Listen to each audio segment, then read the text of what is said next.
পৃথিবী থেকে গরম বন্ধ করার জন্য, অতি গরমের আযাব থেকে বাঁচার জন্য সর্বপ্রথম কাজ হইল তওবা ইস্তেগফার করতে হবে।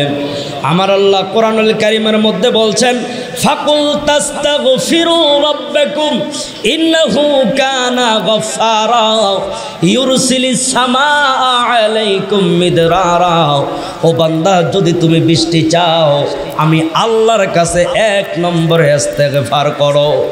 1 নম্বরে যদি তুমি আমি আল্লাহর কাছে ইস্তেগফার করতে পারো, আমি আল্লাহ ওয়াদা দিলাম ইউরসিলিস সামাআ আলাইকুম মিদরারা, তোমাদের উপর আমি আল্লাহ মুষলধারে বৃষ্টি নাজিল করব। সুবহানাল্লাহ। ভাইরা আমার, এইভাবে করেন আপনি তওবা করবেন, ইস্তেগফার করবেন।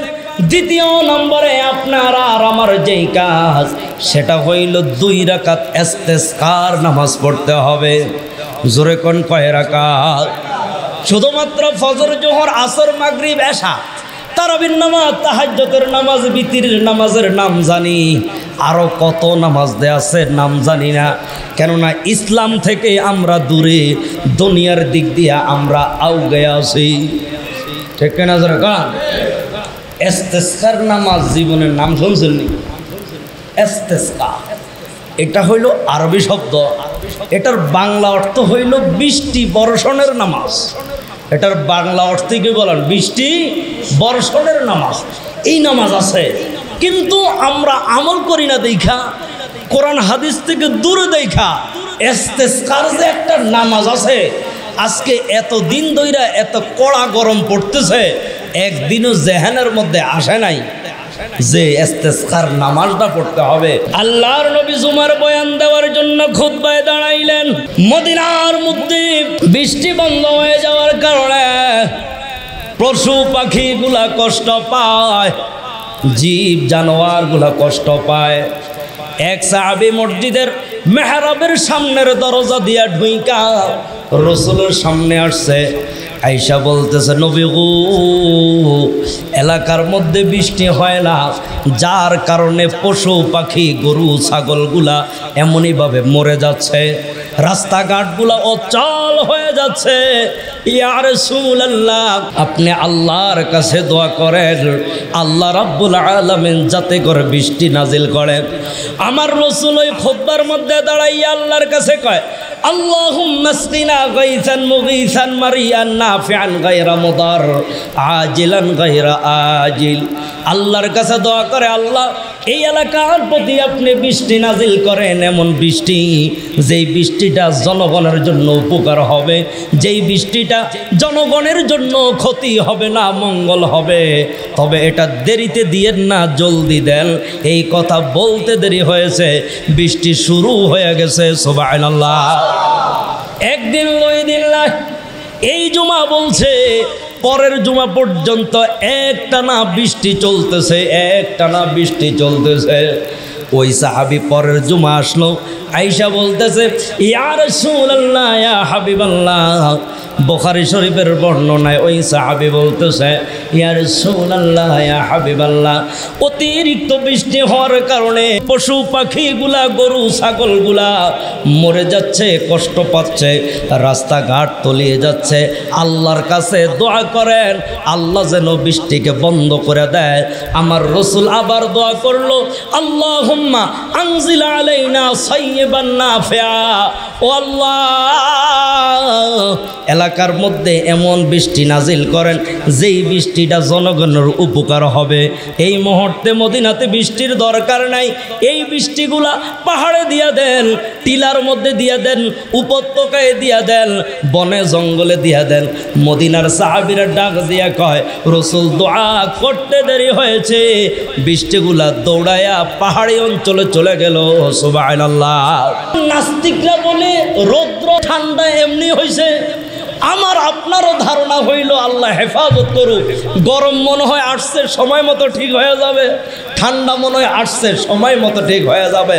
ও পৃথিবীর বানর, আল্লাহ কোরআনে বলছেন গাছের একটা পাতাও আমার হুকুম ছাড়া লড়ে না। সুবহানাল্লাহ, গাছের একটা পাতাও আমার হুকুম ছাড়া লড়ে না। শুধু তাই নয়, আমার আল্লাহ বলছেন 7 সমুদ্রের নিচে একটা পিঁপড়া যদি একটা পাথরের ভিতরে থাকে সেটাতে চলে, সেটা আমি আল্লাহ দেখি, তার পায়ের শব্দ আমি আল্লাহ শুনি। যেরকম সুবহানাল্লাহ। তাহলে যা কিছু ফায়সালা করার দরকার আসমানওয়ালার কাছে ফায়সালা করতে হবে। এই রৌদ্র থেকে পরিত্রাণ পেতে হলে, বাঁচতে হলে আগে তাওবা ইস্তেগফার করতে হবে। দ্বিতীয় নম্বরে ইস্তেসকার নামাজ পড়তে হবে। ইস্তেসকার নামাজ নিয়ে ইখতিলাফ আছে, ইস্তেসকার নামাজ নিয়ে মতানৈক্য আছে। আমাদের ইমামে আজম আবু হানিফা রহমতুল্লাহ আলাইহি বলেন ইস্তেসকার জন্য কোনো নামাজ নাই। কেন নামাজ নাই? এই মাত্র হাদিস বললাম, সাহাবী বলছে দোয়া করতে, রাসূল দোয়া করে দিয়েছে, বৃষ্টি নাযিল হয়েছে।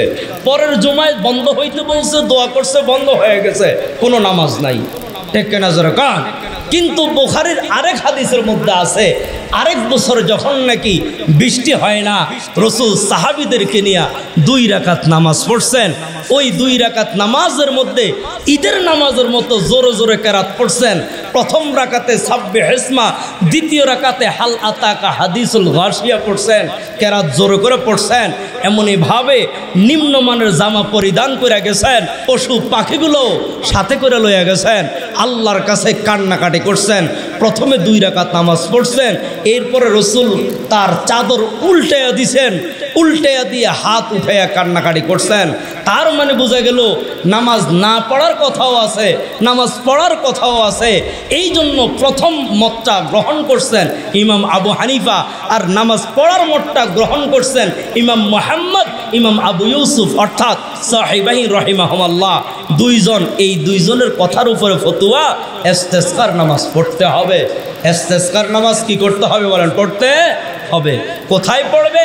এমনইভাবে খালি মাঠে, উপরে কোনো সামিয়ানা থাকবে না, রৌদ্রের মধ্যে দাঁড়াইয়া বান্দারা আল্লাহর কাছে কান্নাকাটি করবে, আল্লাহ জানি আমার গুনাহের কারণে বৃদ্ধ মানুষ কষ্ট পাচ্ছে, বৃদ্ধা মানুষ কষ্ট পাচ্ছে, গরু ছাগল কষ্ট পাচ্ছে, অন্যান্য জীব জানোয়াররা কষ্ট পাচ্ছে।